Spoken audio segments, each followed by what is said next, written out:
Welcome to the Deep Dive, where we plunge headfirst into complex topics, sifting through the layers of information to unearth the most vital nuggets of knowledge for you. Today, we're zeroing in on an industry that touches nearly every aspect of modern life, often without us even realizing it. Insurance. Mm-hmm. It's essential. Absolutely, but it's often incredibly intricate, kind of opaque, right? Trying to cut through the jargon, the huge financial reports, all that data. It can feel like, well, deciphering an ancient scroll sometimes. It really can. It's dense stuff. But that's exactly our mission today. We're embarking on a comprehensive deep dive into the Travelers Companies, Inc. You probably know them by their ticker, TRV. A major player. A leading force in the property and casualty, or P&C, insurance world. We've gone through stacks of detailed investment research, industry reports, company filings, all to bring you the clearest picture possible.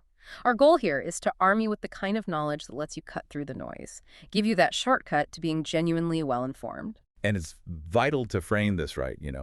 Understanding a company like Travelers, it isn't just about the numbers, the quarterly earnings, or the balance sheet figures. It's really a fascinating look at how a company navigates this incredibly dynamic, often volatile industry. Yeah, the volatility is key. Think about the forces they're dealing with. Natural disasters, more frequent, more severe, persistent inflation, eating away at claims costs. Then there's the tech disruption. AI is everywhere now, changing everything. And the regulatory landscape is constantly shifting. Never stays still. Exactly.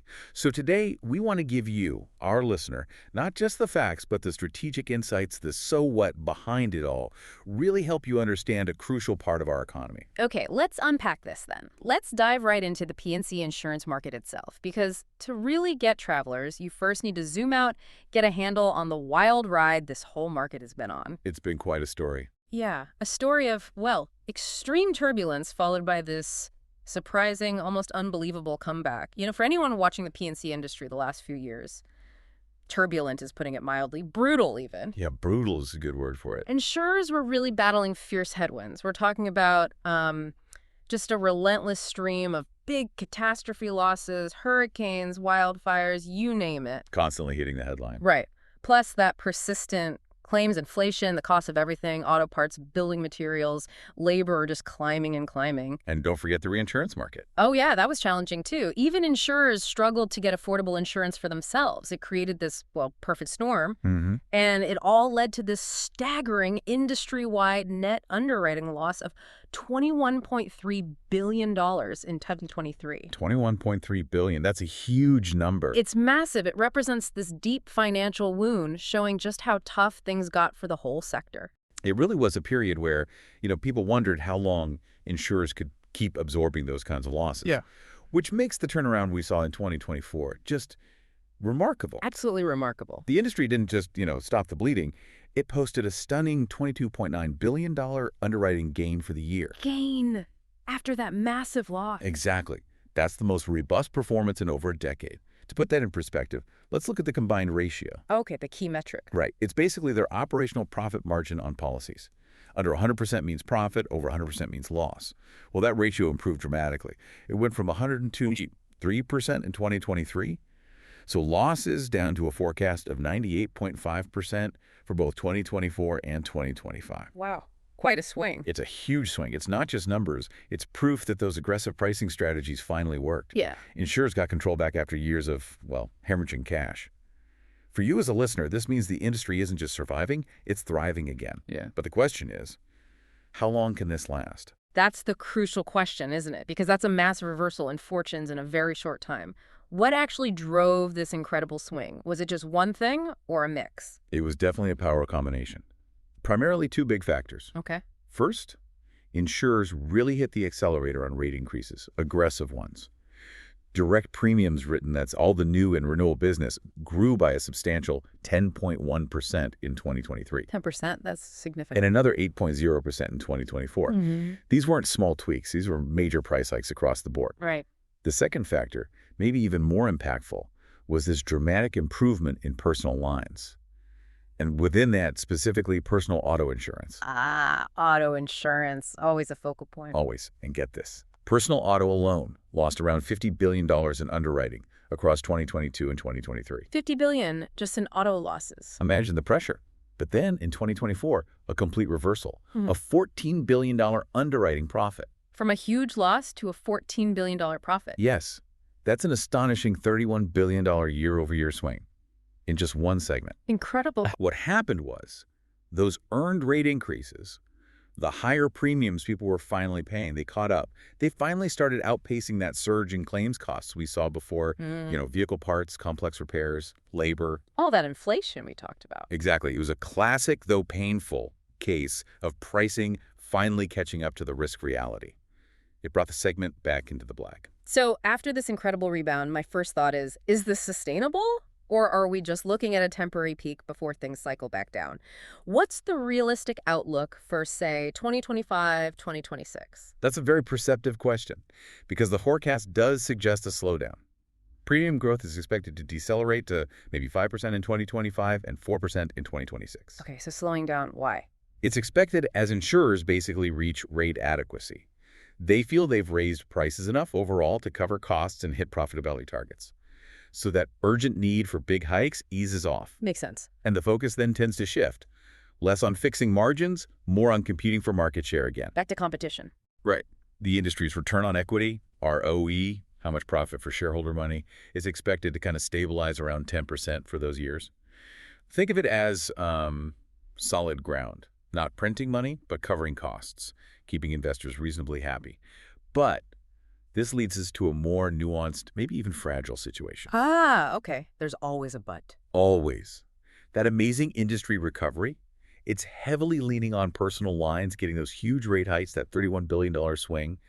But that momentum is already starting to fade. Competition's coming back. Regulators might push back more on rate hikes. Right. And contrast that with commercial lines. They were the stable ones during the personal lines mess. Yeah.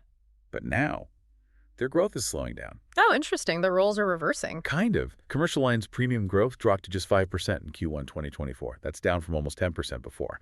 Renewal rates are moderating. Property insurance within commercial is getting super competitive again because lots of capital is flowing in. So different parts of the market are moving differently. Exactly. It creates what we call a bifurcated market. Wow. Personal lines improving, but maybe peaking. Commercial lines slowing down. Understanding this split is absolutely critical for understanding a diversified company like Travelers. #B or Travelers' position in the competitive arena. That insight into the bifurcated market is key. Now let's take that big picture and zoom right in on Travelers itself. The U.S. P&C market is just massive, about $1.06 trillion in direct premiums written expected in 2024. $1 trillion. It's staggering. And it's surprisingly concentrated, too. The top 10 insurers, they grab about 51.4% of that huge pie. It's a land of giants. It really is. And within this very competitive high-stakes game, Travelers holds a strong position. Respectable, though not completely dominant overall. They're the sixth largest P&C insurer in the U.S., about $41.9 billion in direct premiums written, giving them roughly a 3.97% market share in 2024. So firmly in that top tier. Definitely. But they're up against household names. You've got State Farm leading the pack with over 10% market share, then Progressive, Berkshire Hathaway, Allstate, Liberty Mutual. Big names, big competition. Absolutely. It's a fierce battle at the top. Every point of market share is hard fought. But what's really striking here, I think, is that overall market share number. It's interesting, sure, but it kind of hides Travelers' real strength in certain specific high-value areas. They're not trying to be everything to everyone. Precisely. This is where Travelers' strategic focus becomes clear. They are an absolute powerhouse in commercial and specialty lines. Right. That's their niche. It's more than a niche. It's their core. For instance, they are the #1 writer of commercial multi-peril policies. That's the foundational insurance package for many businesses covering property, liability, business interruption. The essentials for businesses. Exactly. And they're the #2 writer of commercial auto insurance. This leadership in complex commercial products, it's not just a nice stat. It's the cornerstone of their whole franchise. It provides stable, high-quality earnings based on deep expertise and relationships, not just sheer volume. It's a very different game than personal lines. Very. And this really brings that contrast into focus, doesn't it? Because their presence in personal lines is relatively smaller. What were the numbers? 7th in homeowners, 8th in personal auto. That's right. Much smaller footprint there compared to the giants. So when we talk about Travelers, we're really looking at a commercial lines powerhouse that also competes in personal lines, not the other way around.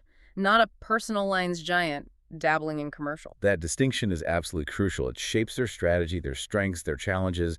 It defines their competitive moat.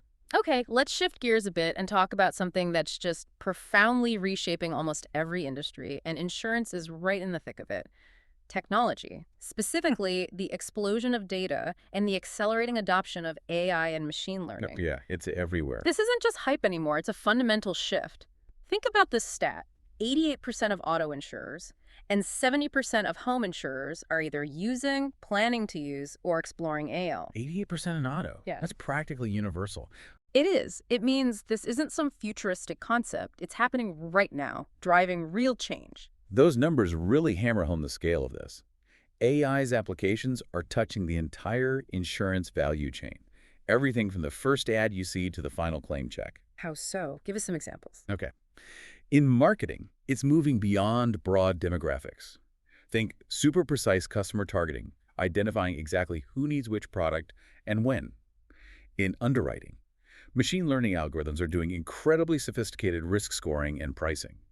Much more accurate premiums, which goes straight to the bottom line. Better pricing, better profits. Right.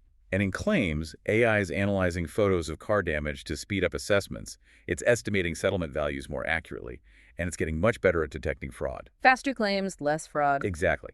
It's not just tweaking things. It's a total reimagining of how insurance works, all fueled by data and algorithms. So it sounds like this isn't just about making things a bit more efficient, but a real paradigm shift for the industry. You mentioned this idea of predict and prevent. How does that actually work?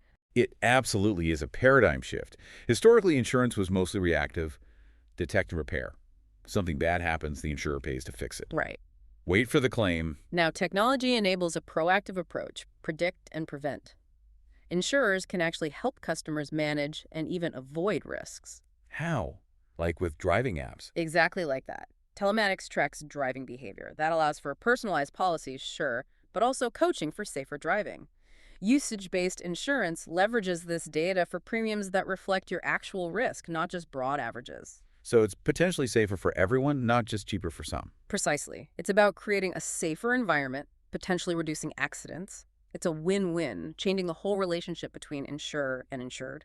And this technological arms race, it's fundamentally redefining competitive advantage. How so? What was the old advantage versus the new? Historically, an insurer's moat, their edge was built on sheer size, a powerful brand, maybe a big agent network. Scale, brand distribution, the classics. Right. Those still matter, of course. But the new competitive frontier, it's increasingly about harnessing proprietary data with advanced AI models. The winners going forward will be those who can best combine unique data assets with cutting-edge analytics for better risk selection, smarter pricing, more efficient claims. So it's less about the biggest ad budget. It's more about the smartest algorithms. Yeah. This dynamic sounds like both a huge opportunity and a pretty big threat for established players like Travelers, doesn't it? They've got the data, the scale, but maybe not the agility of a tech startup. That's exactly the tension.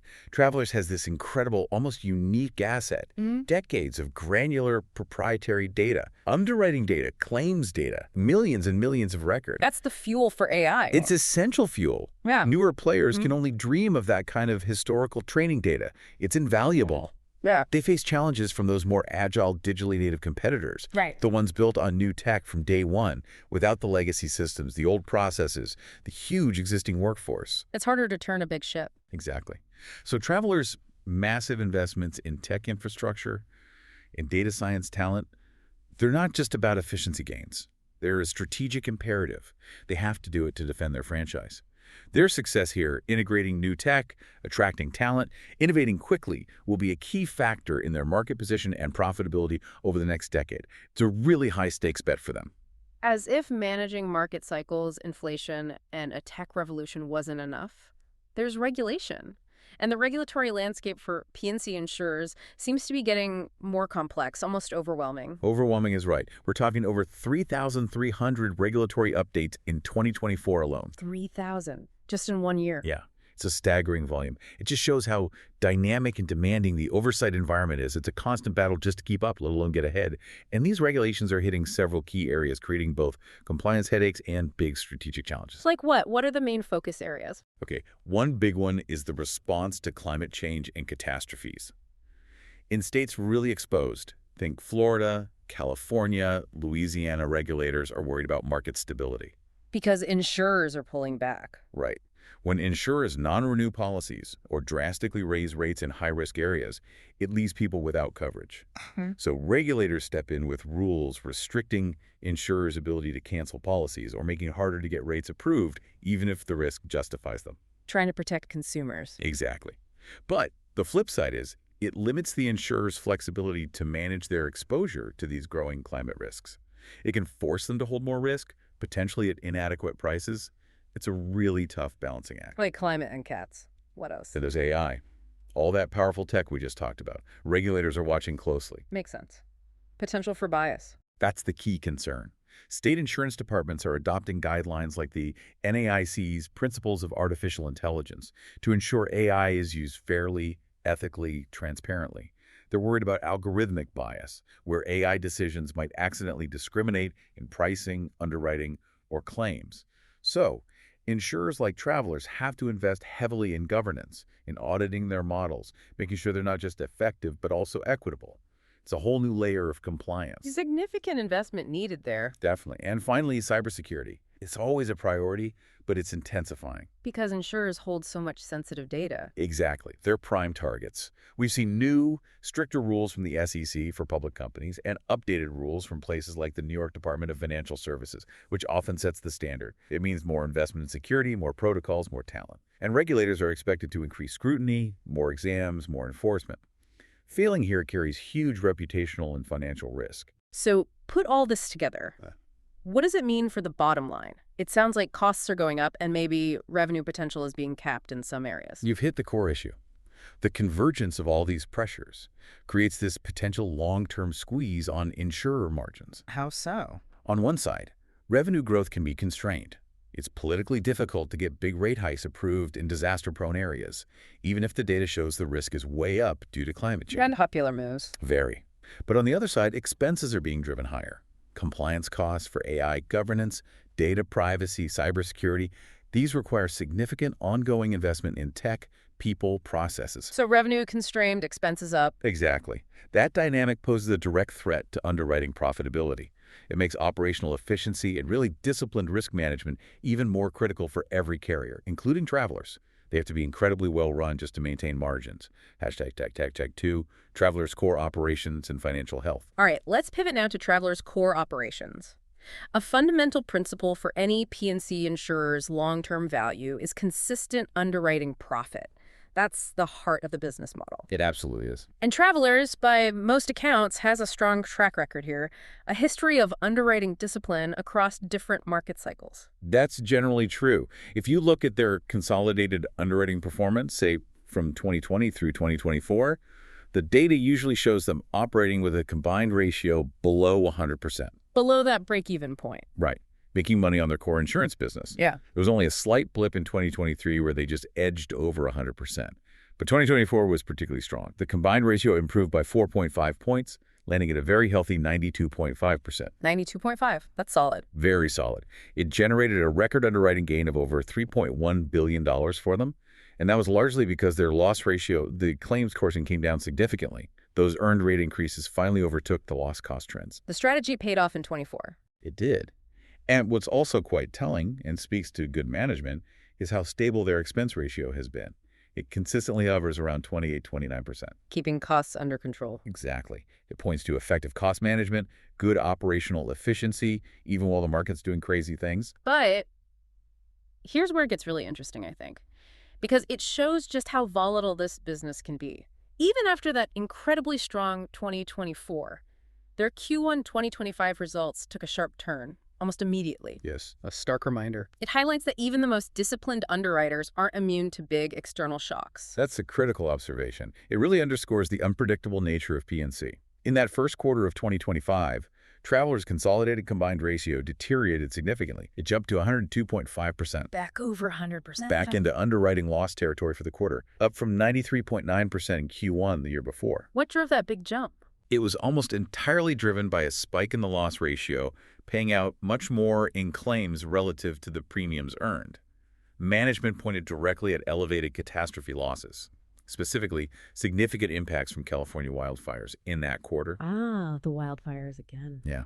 And this result, coming right after a record year, it just vividly shows how sensitive quarterly earnings are to major cat events. It's a powerful reminder. Even for a disciplined company like Travelers, profitability can swing wildly quarter to quarter due to things largely outside their control. It's a constant fight against the unexpected. Okay, so underwriting is volatile, we get that. But there's the second engine for an insurer's profitability, its investment portfolio. The other side of the house, yes. And Travelers' approach here seems to be about stability, managing a large, high-quality portfolio designed to provide a steady, predictable stream of income, kind of a buffer against that underwriting roller coaster. Precisely. That's the goal. As of the end of 2024, their total investment portfolio was over $94 billion. Big number. Huge. How's it allocated? Pretty conservatively, deliberately so. Fixed income, mostly bonds, made up a substantial 94% of that. 94% in bonds. The other 6% was in non-fixed income, things like private equity, real estate partnerships, some hedge funds, stuff with potentially higher returns, but also more risk. But what's really key for you as a listener is the quality of that huge fixed income slice. It's exceptionally high. How high? Get this, 98.8% of it was rated investment grade, very safe debt. And within that, almost half, 48.3%, was rated APRA, the absolute highest credit rating possible. Another 18.3% was A for the next step down. Wow. So very, very low risk. Extremely low risk. It reflects a really prudent approach. They're focused on risk management, capital preservation. They're not gambling with the money needed to pay future claims. Think of it like a financial fortress, built for stability above all else. So what does this conservative, fortress-like approach mean in today's interest rate world? Because rates have shot up recently. Does that strategy still work, or is it a drag? It absolutely works. And actually, it's become a major advantage now. That sharp rise in interest rates since 2022, it's completely transformed the investment game for insurers like Travelers. If so. For years, low rates suppressed investment returns. Insurers had to rely almost entirely on underwriting profit, if they could get it. That dynamic has decisively flipped. Travelers' net investment income has become a significant, powerful tailwind for their earnings. It jumped 24% from $2.9 billion in 2023 to $3.6 billion in 2024. A 24% increase just from investment. Just from the investment income, yeah. And that positive trend continued strongly into Q1 2025 as well. Why the big jump? It's simple math, really. As their existing bonds mature and as new cash comes in from premiums, they can reinvest that money into new bonds, yielding much, much higher rates than what was available a few years ago. So higher rates are actually helping them now? Massively. That conservative, high-quality portfolio, which might have looked like a drag when rates were near zero, is now a powerful, growing source of earnings. It provides that crucial buffer against underwriting swings and significantly boosts the stability of their overall results. It's a strategic strength that's really come back into favor. #C, profitability and shareholder value creation. Ultimately, though, the real measure of success for any insurer, beyond just running the business well and investing smartly, is translating all that into attractive returns for shareholders. Right. That's the bottom line for investors. Absolutely. That's the end goal. How does Travelers stack up there? They have a very strong long-term record on that front. For the full year 2024, they delivered an exceptional core return on equity ROE of 17.2%. 17.2% ROE. That sounds high. It is. It's a big jump from prior years and comfortably above their long-term target, which is usually in the mid-teens. It shows they're generating substantial profit on the capital shareholders have invested. And this strong profitability directly fuels shareholder value. Their book value per share, BVPS, a key measure of net asset value per share, grew by a healthy 13% during 2024. 13% growth in book value. Nice. Yeah, it went from about $109 up to nearly $123. And it kept climbing into early 2025, hitting $124.43 by March 31st. And this isn't just a one-off good year. No, it's consistent with their long-term trend. Over the past 2 decades, their book value per share and adjusted book value per share have grown at compound annual rates of 5% and 7% respectively. That shows consistent capital compounding over time. So how does Travelers use its capital, its profits, to create this value for you, the shareholder? What's their playbook for deploying that capital? Do they just sit on it or give it back? They have a very clear, very consistent capital allocation framework, which is great for investor confidence, by the way. Okay, what's the framework? Priority 1, deploy capital to support growth, both organic and through acquisitions. But And this is crucial only if those growth opportunities are expected to generate attractive, industry-leading returns. They're not chasing growth for growth's sake. Disciplined growth. Got it. What's next? Priority 2. Any capital generated beyond what's needed for that profitable growth, it gets systematically returned to shareholders. How do they do that? Dividends, buybacks. Both. They have an impressive history of capital returns. They've paid a dividend every single year since 1994. Wow, since 94. And they've increased that dividend for 22 consecutive years. 22 years of increases. That's a strong signal of stability. It absolutely is. It speaks to the underlying stability and cash generation of the business. And the current payout ratio is pretty conservative, around 18.5% of earnings. So there's plenty of room for future increases. The dividend looks very safe. But while dividends are steady, the main way they return excess capital has actually been through share repurchases or buybacks. Ah, okay. More buybacks than dividends. Significantly more. Since 2006, they've returned a massive total of $54.7 billion to shareholders. Of that, $41.1 billion came via buybacks, compared to $13.7 billion in dividends. Why the focus on buybacks? What's the advantage there? Flexibility. It gives them crucial financial flexibility. In insurance, earnings and capital can get hit hard by unpredictable things. Big hurricanes, sudden claims surges. A large, flexible buyback program is an essential tool. It lets them return all that excess capital over time like they promise, but without being locked into a rigid dividend commitment that might become unsustainable if they have a really bad catastrophe year or the economy tanks. So they can scale it up or down. Exactly. They can ramp up buybacks when times are good and capital is plentiful, and they can pull back to preserve capital when needed, like after a major disaster. It still delivers substantial returns to shareholders over the full cycle, but in a much more adaptable way. It's smart capital management for a volatile business. Okay, now that we have that big picture consolidated view, it's really important to remember that sometimes looking at the whole company can mask different things happening underneath, distinct, even opposing trends within the segments. That's very true. You need to peel back the layers. So let's break down Travelers' core business segments, starting with business insurance. This seems to be the bedrock, right? The foundation of their earnings power. Absolutely. Business insurance is their largest segment, and it's consistently the most stable pillar of their financial results. It consistently generates strong underwriting profits. How big is it? In Q1 2025 alone, it brought in $5.7 billion in net written premiums, substantial. And its combined ratio for the full year 2024 was a very healthy 90.7%. Well under 100. Solid profit. Very solid. And even in that tough, catastrophe-heavy first quarter of 2025 when the overall company swung to a loss, the business insurance segment still posted a combined ratio of 96.2%. Still profitable even then. Still profitable. Higher than usual, sure, but substantially better than the company average. It really shows its underlying resilience and stability, even when things get rough industry-wide. It's the anchor for the whole enterprise. And what's really impressive here, I think, is its ability to get those price increases while also keeping its customers. That's a powerful combination. It really is. That's the holy grail in competitive markets. Speaks volumes about the value they provide. It absolutely does. If you look at Q4 2024, for example, they achieved strong renewal premium changes of 9.6%, basically raising prices nearly 10% on renewals. And retention. Did customers leave? Nope. They couple that with a high retention rate of 85%. 85% retention while hiking prices almost 10%. Exactly. That combination is a strong signal of a superior competitive position, a valuable franchise. It means customers see the value, the service, the security Travelers offers in this complex commercial space, and they're willing to pay for it. This consistent profitability gives Travelers the financial stability to navigate challenges elsewhere like in personal lines and keep investing for the long term, especially in tech and talent. It's a core advantage that's hard for others to match. Okay, from that stable foundation, let's move to what many analysts call Travelers' crown jewel, the bond and specialty insurance segment. This one's known for just exceptional profitability. Exceptional is definitely the right word, maybe even an understatement. Really? That good? Yeah. This segment's performance in 2024 was truly remarkable. It recorded a combined ratio of just 79.1%. 79.1. That's incredibly low. It means for every dollar of premium they took in, only about 79 cents went out for claims and expenses. Huge profit margin. It generated an underwriting gain of $858 million on just over $4.1 billion of premium. Big profit on smaller premium volume than business insurance. Exactly. High margin business.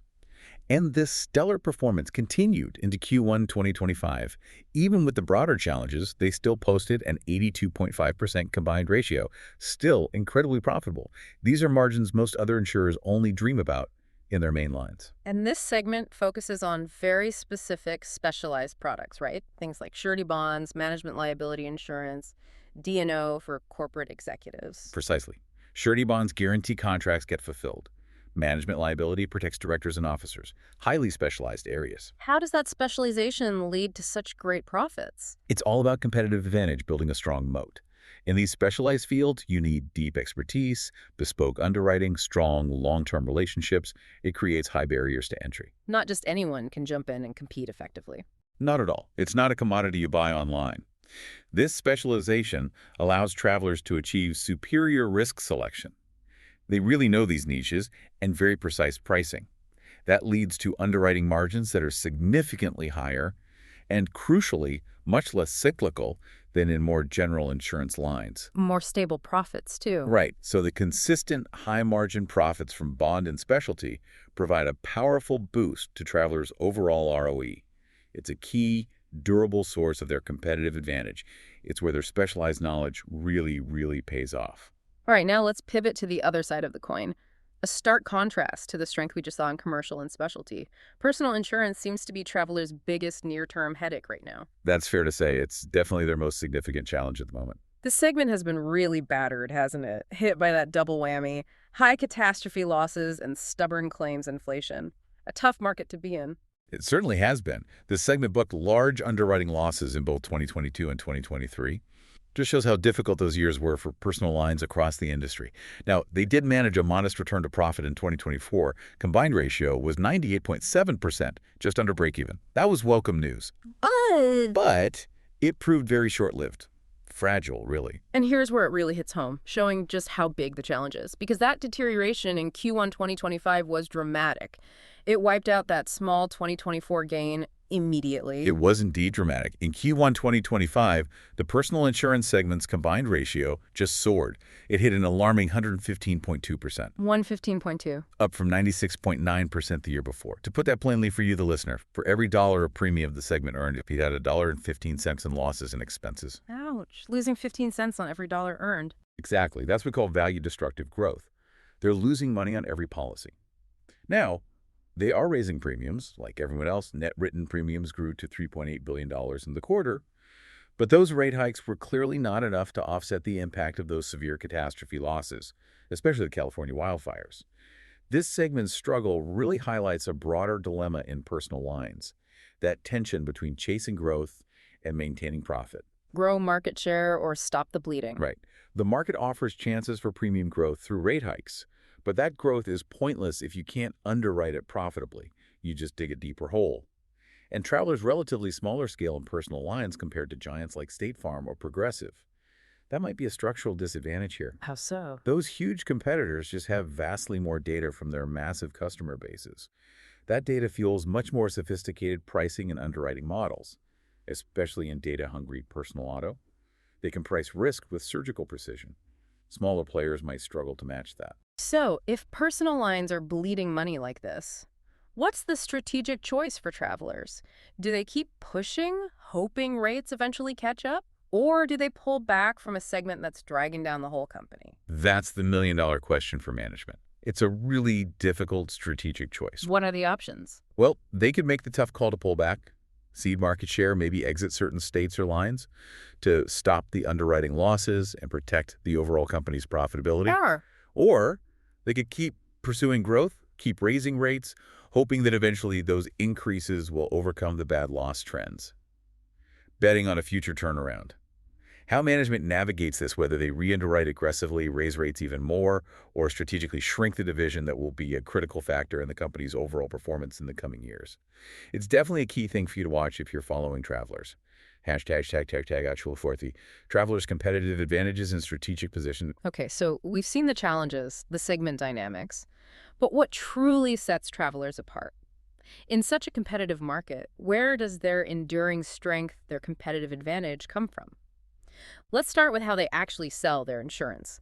Their main strategy relies on this huge network, right? over 12,700 independent agencies and brokers. That's right. And this channel, which they've carefully built and nurtured over decades, is a truly durable competitive advantage, especially in those complex commercial and specialty lines we talked about, their core business.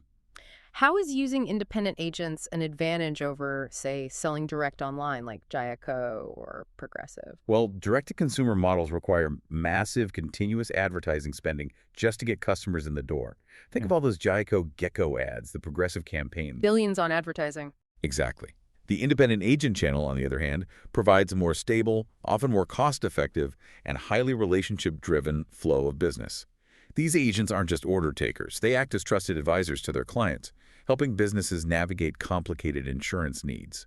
And crucially, they also provide valuable feedback and insights to travelers, helping with underwriting and risk selection. So the agents help travelers underwrite better. In many ways, yes. They know the local market, they know the clients. This partnership approach fosters deep, sticky relationships. It leads to higher customer retention rates. In a market where products can sometimes look similar, the strength of this distribution franchise, these agent relationships, is a key differentiator. It's very difficult, maybe impossible, for competitors to replicate quickly. It's a deep moat. It makes sense. And fundamentally, insurance is about two core things, isn't it? Selecting the right risks, that's underwriting, and then paying claims efficiently and fairly when things go wrong. The absolute core of the business. And travelers' expertise in these two functions seems to be a real hallmark of their franchise. It's where they earn their reputation. Absolutely. On the underwriting side, they employ a highly granular, very disciplined approach. They're not just looking at broad categories. They're evaluating risks account by account, class by class. Getting into the weeds. Deep into the weeds. And this detailed process is backed up by deep specialization. They have experts in over 40 different industries: construction, tech, healthcare, you name it.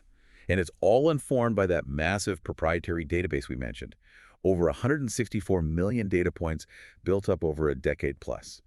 This allows for incredibly precise risk assessment.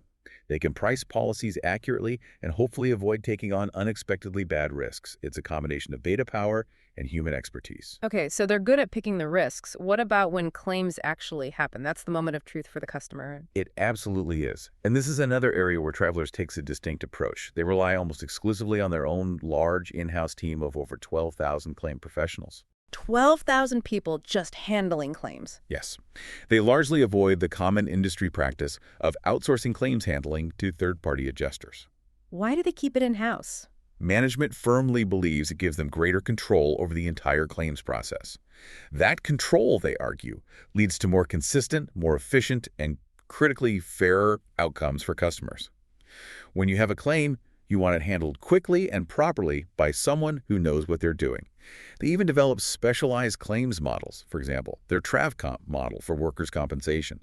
It separates claims into dedicated units focused on different stages: investigation, critical care management, getting people back to work safely and quickly. Tailored approach. Very tailored, designed to improve outcomes for injured workers and control costs for the employers they insure. This integrated, expert-driven approach to both underwriting and claims is fundamental to their ability to generate consistent underwriting profits over the long haul and maintain that strong reputation. Now, we touched on this earlier, but technology is truly reshaping the competitive landscape. And Travelers isn't standing still, they're making substantial investments here. You mentioned a team of over 7,000 technologists and data analytics professionals. That's right. It's basically a mini tech company embedded within the insurance giant. So this isn't just playing defense. No, not at all. It's a strategic, proactive effort to extend their long-standing advantage in risk expertise using these powerful new tools. They're actively deploying AI and machine learning across the business. For instance, in claims alone, they use over 55 different predictive models. 55 models just for claims? Doing what? Assisting with everything from flagging potentially fraudulent claims much faster to optimizing medical management for injured workers, making the whole process quicker, more efficient, and more accurate. Think about the sheer volume of claims data they have. These models are constantly learning and improving. Do we have some concrete examples? How does this AI stuff actually work in practice? We do. And they really bring it to life. Take catastrophes like wildfires.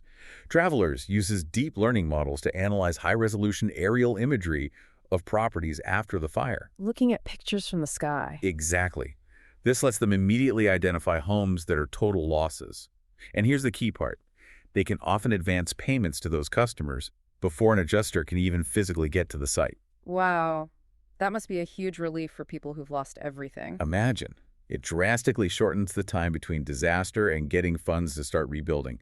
It's a powerful use of tech for customer service. Another example. In their legal department, they've got an AI tool they call the General Liability Coverage Assistant. It can scan complex lawsuits, automatically identify the key allegations, and provide concise summaries to the claim professionals. So it saves lawyers time reading documents. It significantly speeds things up and improves accuracy. It lets the human experts focus on the tricky legal strategy and nuanced decisions, not just sifting through pages and pages of text. These are real-world applications delivering real benefits. Ultimately, all these huge investments in tech, data, AI, they're critical for improving operational efficiency, helping lower that expense ratio we talked about, and for refining risk selection even further. It's all aimed at defending their underwriting margins against those nimble digital competitors who are also using these tools. It's about maintaining and extending their competitive edge in a tech landscape that's changing incredibly fast. #V. Risk assessment and recent challenges, 2023-2025 focus. #day. Industry-wide headwinds. Every company faces risks, and insurance seems particularly exposed to external forces. Travelers is no exception. Let's start with the big industry-wide headwinds, major risks facing pretty much all P&C insurers that Travelers also has to navigate. Definitely. There are several big ones constantly on the radar. First, the ongoing impact of inflation. Still, even though headline inflation has cooled a bit, Yes. because the specific inflation hitting P&C insurers remains stubbornly high. It's disproportionate. We're not just talking general prices. We're talking about the cost of auto parts and repair labor still way up. Construction materials for property claims still rising. Medical care costs for liability and workers' comp claims. The stuff insurers actually pay for. Exactly. Those specific costs continue to rise faster than the general inflation rate. That puts constant upward pressure on claim severity, the average cost per claim. It means insurers have to keep pushing for rate increases just to keep premiums in line with rising costs. And that could be a real battle with regulators and customers. If they can't get the rates, their margins get squeezed hard. Okay, inflation is one. What's next? Catastrophes. Catastrophes, absolutely. Catastrophe losses, the frequency and severity just keep trending upwards. Climate change plays a role, sure, but also just more development in risky areas, building more expensive things in places prone to hurricanes, wildfires, floods. More valuable stuff in harm's way. Right. 2024 was another active year for cats in the U.S., and we saw Q1 2025 start with those big California wildfires hitting Travelers' results hard. And a concerning trend is the growing impact of secondary perils. Secondary perils. What are those? Things like severe convective storms, basically, intense thunderstorms bringing hail, high winds, localized flooding, tornadoes sometimes. These are becoming a major source of industry losses, billions and billions each year. And they're often harder to model and price accurately than a big hurricane you can track for days. More unpredictable. More unpredictable, more widespread. And persistently high cat losses don't just hit underwriting results directly, they also drive up the cost of reinsurance insurance for insurers, which is a key expense for companies like Travelers. It adds another layer of cost pressure. Okay, inflation, catastrophes. What else? The third big one, maybe the most challenging because it's so hard to pin down, is social inflation.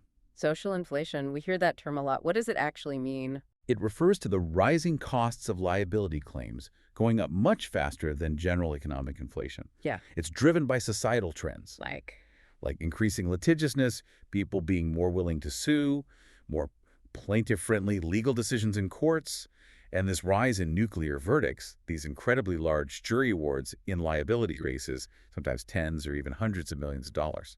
So a small accident potentially leading to a massive lawsuit payout. Exactly. That's the fear. Social inflation mostly affects longer-tail casualty lines, things like commercial auto liability, general liability for businesses, professional liability. These are core businesses for Travelers, and it's incredibly difficult to quantify and price for. How do you predict jury sentiment 5 or 10 years down the road?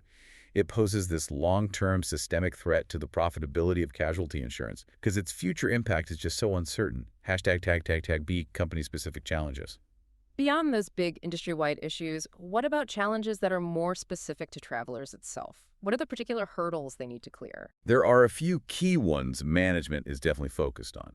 First, as we've discussed quite a bit, personal lines profitability. Getting that segment back on track. Exactly. Restoring the personal insurance division to consistent, acceptable underwriting profit is probably their most pressing near-term operational challenge.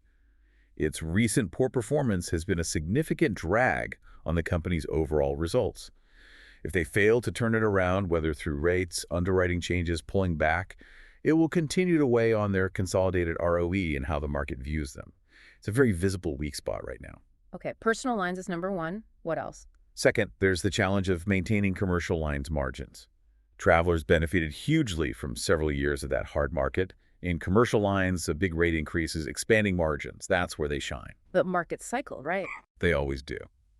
As the market cycle eventually turns and pricing inevitably gets more competitive, maybe new capital comes in. Maybe existing players chase market share more aggressively.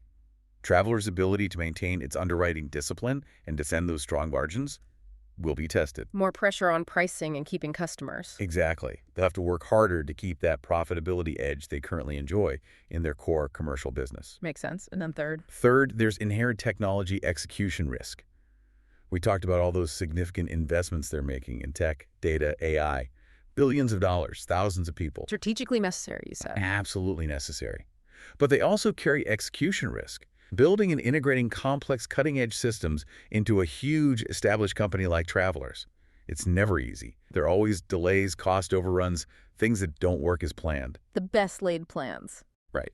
If these complex, expensive projects fail to deliver the intended benefits, if they don't actually lower the expense ratio enough, or improve risk selection as much as hoped, or create a noticeably better customer experience, then they could end up being a significant misallocation of capital. It could hurt profitability and future competitiveness.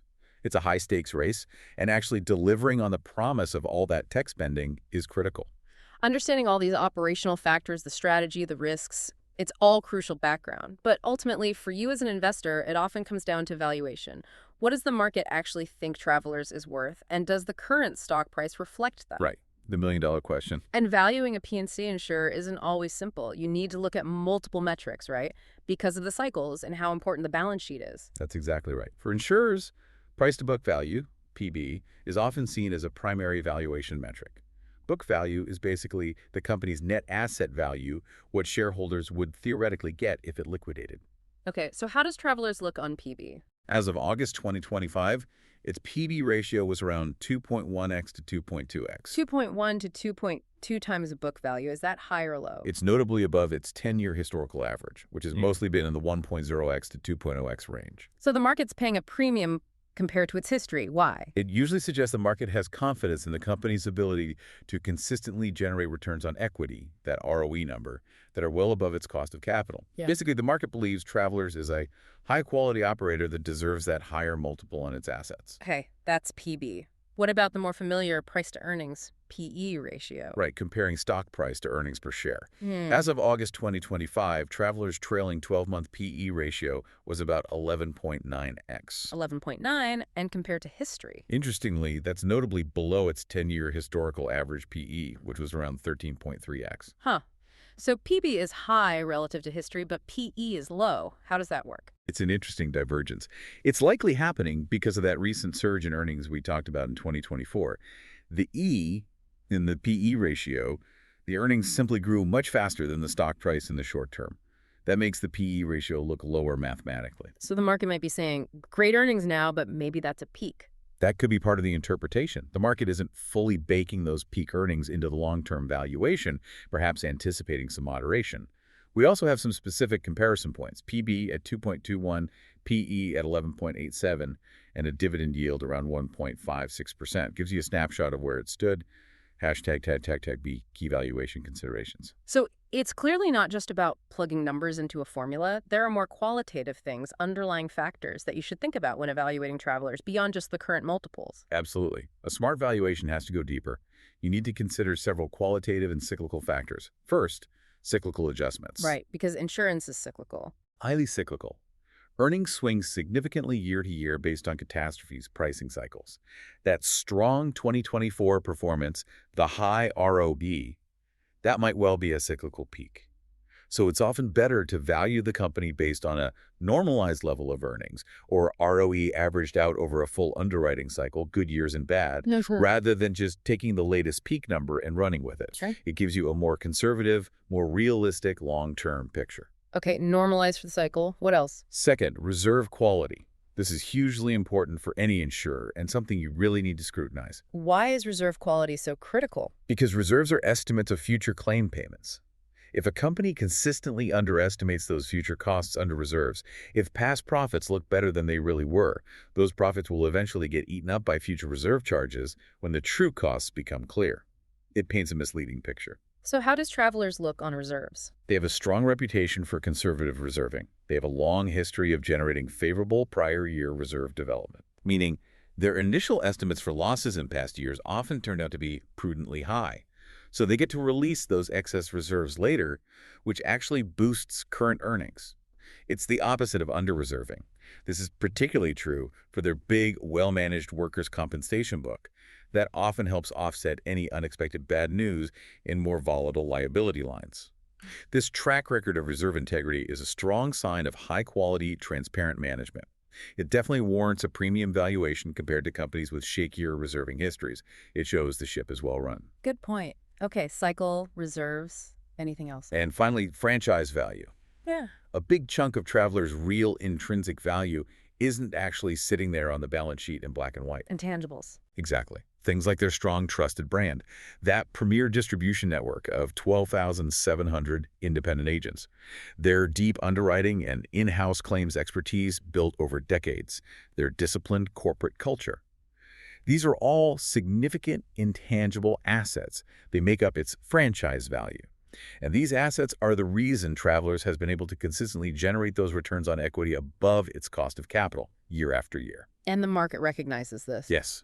The market sees this franchise value and prices it into the stock, typically resulting in that premium to book value we talked about. The current PB ratio reflects the market's belief that Travelers can keep leveraging these durable advantages to create substantial shareholder value long into the future, even as the industry keeps changing. #TAG7, emphasis and key takeaways. Okay, let's pull all of this together now. We've covered a lot of ground. You've got the full picture, the industry context, Travelers' specific strengths, its challenges, its advantages. Let's distill the key insights, answer the most important questions about Travelers for you. Sounds good.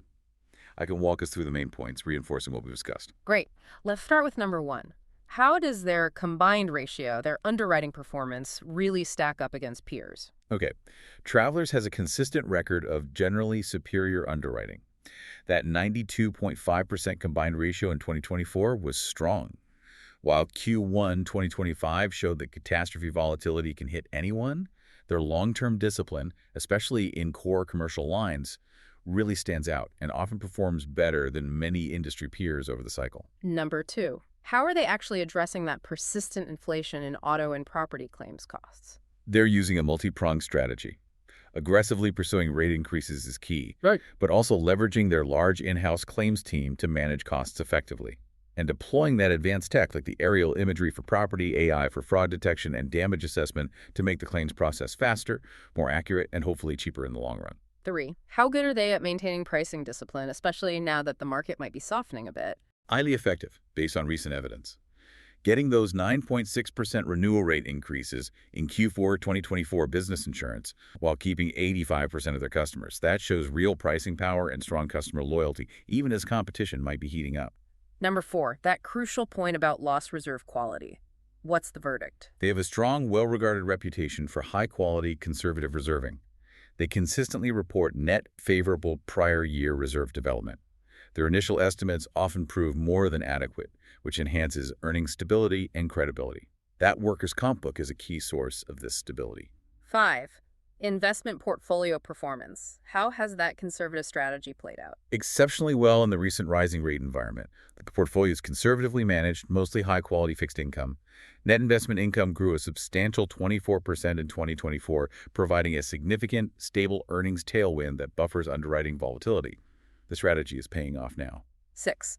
What are their most sustainable competitive advantages? What really protects them? The key durable moats are that premier, long-cultivated distribution network of 12,700 independent agents, their deep underwriting and in-house claims expertise, backed by vast proprietary data, and there's significant scale and diversification across different business lines. These are hard for competitors to replicate. 7. The impact of catastrophe activity. How significant has it been recently? It's had a significant negative impact, particularly dragging down personal insurance profitability. That Q1 2025 underwriting loss was largely due to California wildfires. And beyond direct losses, high cat activity also makes reinsurance more expensive for everyone, adding to costs. 8. Their excess capital position and how they allocate it. What are the priorities? They maintain a very strong fortress balance sheet with ample capital. Priority 1 is reinvesting in profitable growth. Then, they systematically return all excess capital to shareholders via that steadily growing dividend, 22 straight years of increases, and the large flexible share buyback program for capital management agility.